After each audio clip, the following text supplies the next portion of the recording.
registered, so you are belong to inactive.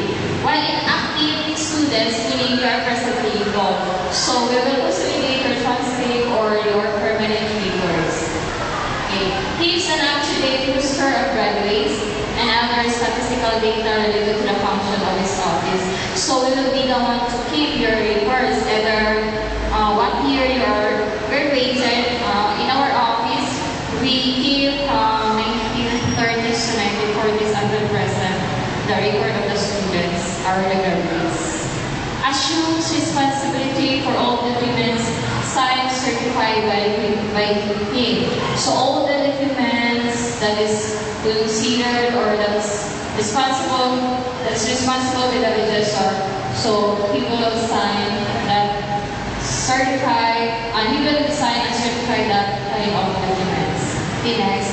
The third function is a registration officer.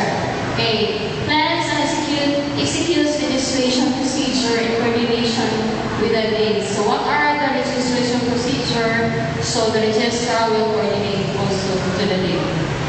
Okay, examines admission credentials. Okay, upon submission of your enrollment,